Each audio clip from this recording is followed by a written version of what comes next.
This is the Runner's Journal exclusive. Today we are interviewing Johan Nylander about his experience with the North Korea Marathon, how it went, how he enjoyed it, and many other things. Please stay tuned.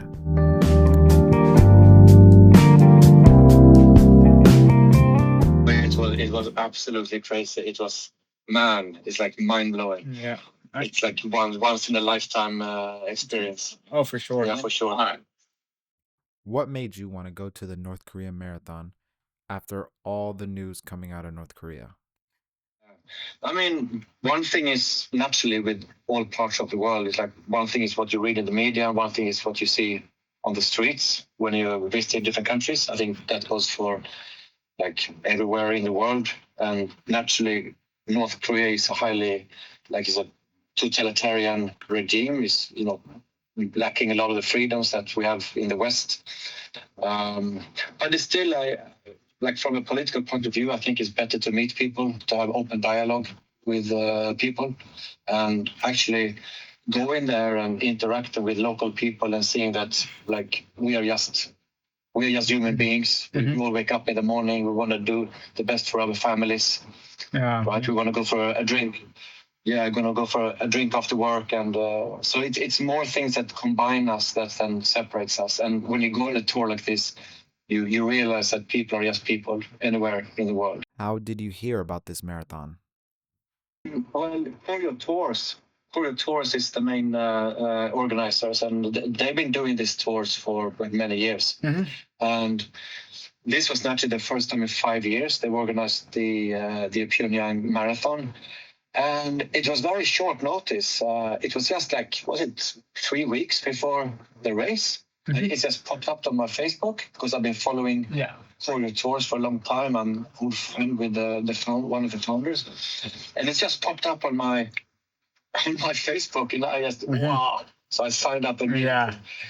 And it was pretty cool because everybody who were there are kind of the same kind of crazy people, Yeah, people who do people wanna- things quite spontaneously, Yeah. right? Sign up spontaneously to a quite odd destination. Wow. That takes some serious, guts to do that. I couldn't imagine going to North Korea like that. Guts or stupidity, it's a fine line. Yeah, for sure. What was your first impressions of North Korea when you first got there?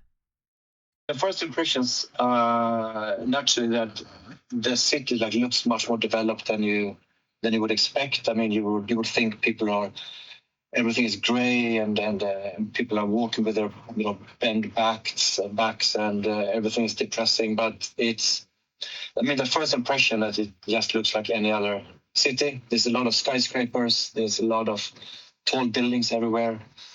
And it's quite good looking, like beautiful city. Although you see poverty is quite striking. Mhm. But it doesn't look more poor than other cities in Southeast Asia or in the region where I travel. I've been to cities that look like considerably more poor than Pyongyang. Mhm. Another big surprise was that like so many people were walking around with their eyes glued to their mobile phones. Yeah. Oh, wow. Smartphones. They're commuting to work. They're sitting with their eyes, less the rest of the world, playing like texting with each other, Mhm. like playing video games and so on. They don't have internet, but they have like intranet, like a closed off intranet Mhm. where they can communicate. And there are QR codes and e-payments everywhere. Did you have any interactions with the locals? Yeah, all the time. Yeah.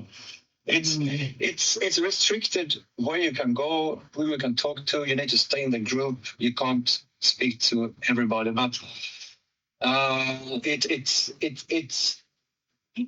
you can speak to the locals, of course, and you can have quite open conversations. I mean, you don't criticize the leaders. You don't talk about Politics. you don't talk about. No, you can talk about politics. Oh, wow. You can talk about, but you don't talk about religion. Mhm. You don't criticize the leaders. So don't criticize the leaders. Don't talk about religion.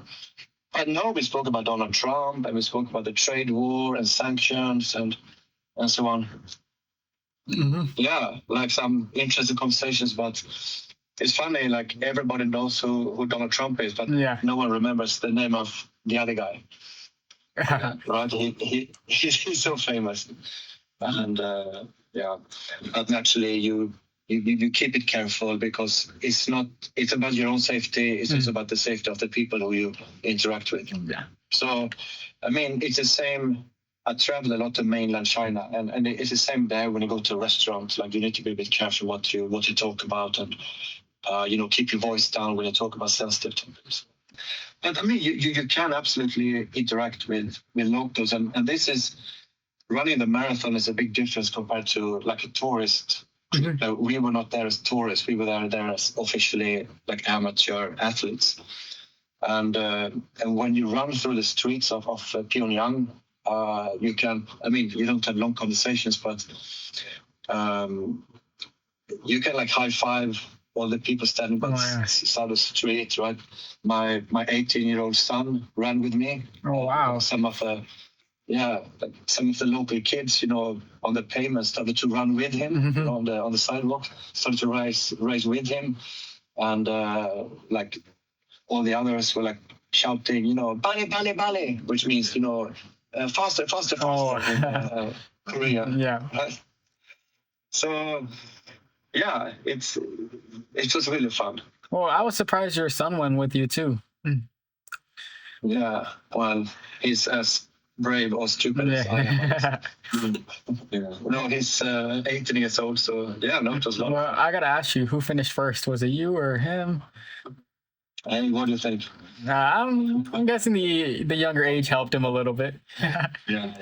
No, we ran together. So we actually did the half marathon, so we could take it a bit slow. So we could, stop and play with the kids on the street and take some photographs and so on. How was the energy at the start of the North Korea marathon? Well, the starting and the finishing, it was in the Kim Il-sung Stadium. So it's massive stadium, 50,000 people were there. Absolutely crazy. And at the starting, at first it was like a ceremony. We had to be very respectful. We had to wear like long, like nicer clothes, like jackets that which took off after. And then at the starting point, there were some 200 foreigners, 300 locals, I think. So we are standing right next to the local runners, and they were like elite runners. So you had like three categories, like the international elite runners, the local North Korean, and they were like really fast. They were like elite runners or competitive runners, and then the amateurs, like the rest of us. And the starting line, it's like the same vibe as, I mean, if you've done marathons anywhere in the world, like they're saying like, yeah, come on, right? It's like you feel the energy, and the audience is clapping, and the loudspeakers and drones flying around filming. And you can see the locals, for them it was, I mean, we were kind of laughing, having mobile phones, taking a selfie, but the locals, they were really bloody focused, like super focused. I tried to, joke with them, but no, this was not the time. They were there to win. They were there to race. The craziest thing was the finishing, like when you ran back into the marathon and the whole audience, like 50,000 people just screaming, shouting. Like, I mean, I felt like, Zlatan Ibrahimovic to the football pitch. It's like, wow, right? You felt like a rock star, right? Yeah. Well, and then it was a football game going on at the same time as when we came in. Two of North Korea's best football teams. Oh, okay. Like soccer, of course. Yeah, playing at the same time. So you had the football match, all the runners, running around the stadium, so people clapping hands. Yeah, and then at the finishing line, you can buy coffee, you can buy beer, some snacks. Everybody's celebrating. And then the ceremony, people walking up on the to receive the medals. The podium. Yeah, the podium. The podium. Yeah. What was the course like? Did you see any landmarks or anything interesting? I can send you videos, I can send you some photographs, but it's a unique opportunity to see Pyongyang. Like you will see so much more of Pyongyang than if you are a normal tourist. If you're a tourist, you go to one landmark and they take you in a bus to another landmark, which, and now you just run through the streets and it's only 500 runners. So it's slowly you become almost alone on the streets. Yeah. So you're running through the streets of Pyongyang almost like by yourself. And it's just, I mean, you can't believe you are there. And these landmarks, you have Kim Il-sung, Kim Jong-il, like the great leaders, big statues of them, and like these like communist propaganda posters, and like it's like anti-American like landmarks. So it's like running through a propaganda movie. Yeah. But the architecture is absolutely stunning. The architecture is fantastic. It's like Soviet style mixed with like tall buildings and skyscrapers. Then many parts of this town look quite modern also.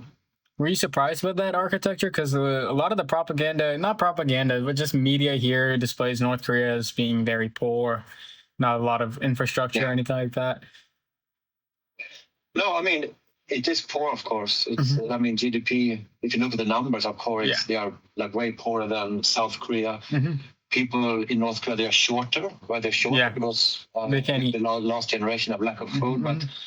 But today the economy is doing, much better because they are, selling weapons to Russia.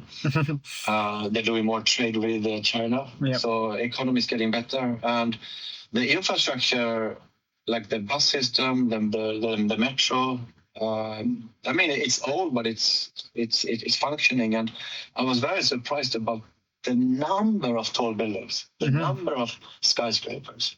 I mean, I was trying to count the number of buildings above 20 floors, and it was 100, 150. Like that. Oh, wow.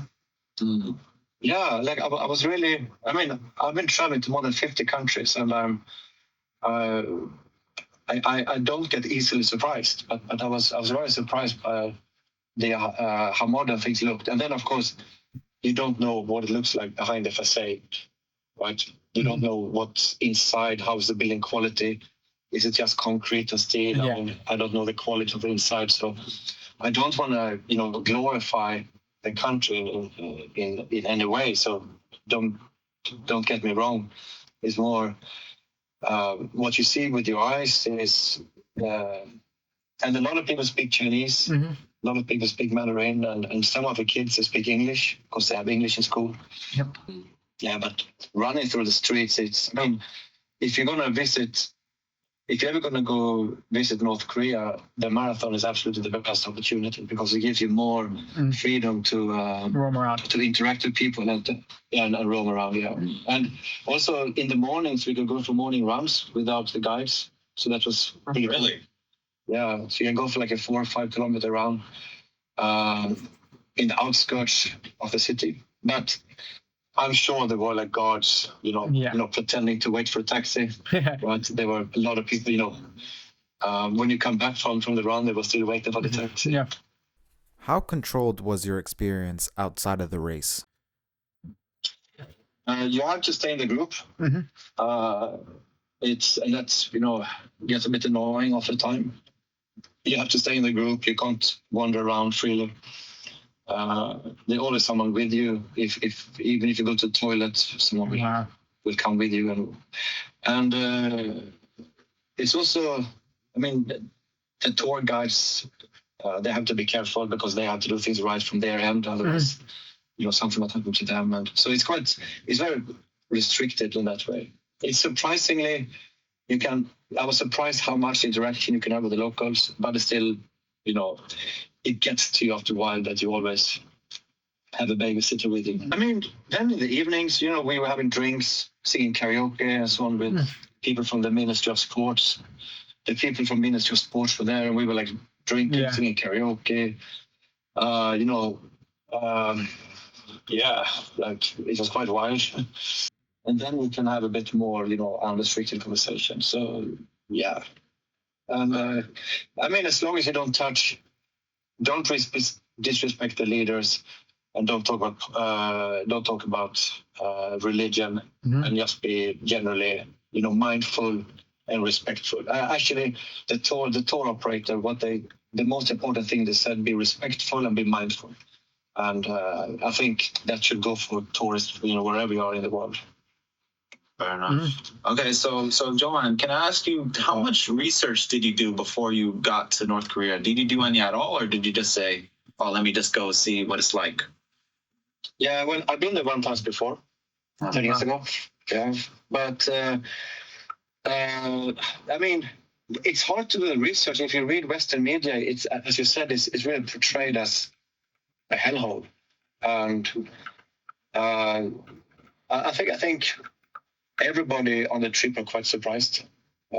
So I mean, I've done a lot of research. I read a lot, but you need to read with open eyes and open mind. I think that is the most important. Most important, read up on safety, so you know what not to do. Like, don't try to hide in the Bibles. Like, don't do anything stupid. Like, be respectful, be mindful. I think that is the most important research. You said you can't hide any Bibles? I'm sorry. You said you can't hide any Bibles? Yes, there've been examples before with, like, I think the American tourists were trying to sneak in Bibles in the hotel rooms. Oh, wow. And yeah, that's pretty dumb. So don't do that. And no, I mean, I think the most important research is just to think of your safety for you and for the group and for the people who like, for the locals. That's the most important research. Yeah. Another cool thing is that there's no internet. Right? Oh yeah. So the locals have an intranet, like an internal system for payments, for texting, and so on, and like North Korean Uber. But I mean, we couldn't reach Instagram or WhatsApp and thing, and it was so liberating. Like, everybody were on a digital detox. If you don't have your phones, like, everybody in the group like interacted very different. Like when I was growing up. And so it became much more social, instead of people sitting there, with their mobile phones, everybody interacted with each other and chatting and talking, and I felt a great calm, right? Because no mobile phones, like 100% digital detox, it was so calming. So I come back to the outside world and I start working again, and it's like, oh man, I just want to go back to that. Yeah, so that was actually quite pleasant. What were the meals like in North Korea? Mainly local food. So North Korean food is naturally very close to South Korean food. The basics of the food are the same. So many different kinds of kimchi. The cold Pyongyang noodles is very, very famous. It's a famous dish called Pyongyang noodles. A lot of different noodles and fried rice, like fried vegetables, fried chicken. We also had like Western style scrambled eggs for breakfast, normal like salad and vegetables. It was very healthy food, I must say. Like, no pre-processed, like very healthy, like basic food that your grandparents would refer to as good quality food. So no, actually, I felt more healthy than I do here in Hong Kong. It was really good quality food, but basic. What was your biggest takeaway from running the North Korea marathon? It's a very positive experience. I find it fascinating to come so close to people in an isolated country, to learn much about a very misunderstood nation, and interact with the locals, interact with all the other runners, to run through the streets, to do the morning runs. I'm going back next year. Oh wow, perfect. Okay. Yeah. What are the countries not allowed in for the North Korea marathon? Americans, Japanese, South Koreans, and people from Malaysia. Oh wow! Why Malaysia? Malaysia, because the leader, Kim Jong-un's brother, was killed in Kuala Lumpur. Oh wow! Yeah, he was assassinated some years ago. Okay. Yeah, but people from the rest of the world can go. So, yeah, there were a lot of Russians, Chinese, and I think 200 foreigners from 40 countries. So, like Northern Africa, the Middle East, Libya, Myanmar. Everywhere. So it was a small. It was a small group of. It was a small United Nations in Pyongyang. How was the course terrain and how did it affect your race? It was just flat. Yeah, it was very easy. It was very flat. It's in terms of running. On the big normal marathons, it's like tons of people, right? So you get like the big crowds. Here you run quite lonely, and you run through the city. But it's flat concrete or asphalt. So the course is not too difficult at all. It's very flat. But the organizers told us, like, don't go for personal best. Like, this is a race where you like take it slow, enjoy the scenery, enjoy this unique experience. So it's not a PB race. It's like chill. So we just took it easy. I mean, running for me is very important for like mental stability. Yeah, for sure. Like a year and a half ago, I had a very like near-death experience.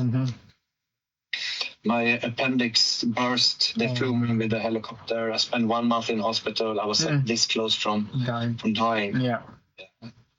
I had this like memory of like a black shadow standing next to my bed. Like, come on, time to go. And so I've been fighting physically and mentally. Like when I came out from 1 month in hospital, I was quite screwed up mentally.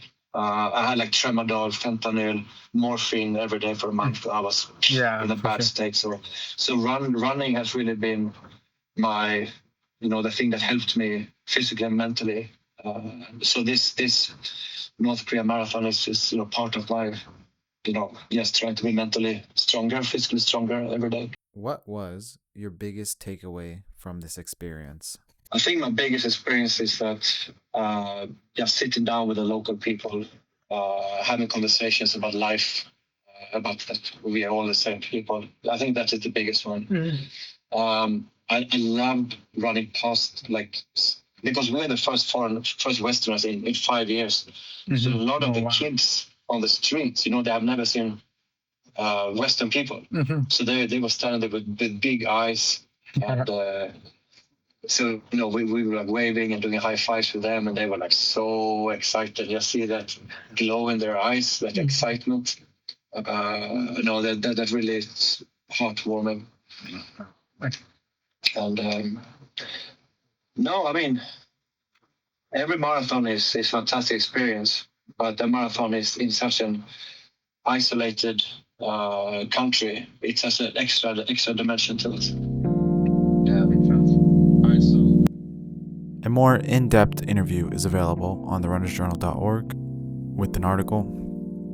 If you want your runner's story to be told, please message us at www.therunnerjournal.org and fill out the contact sheet.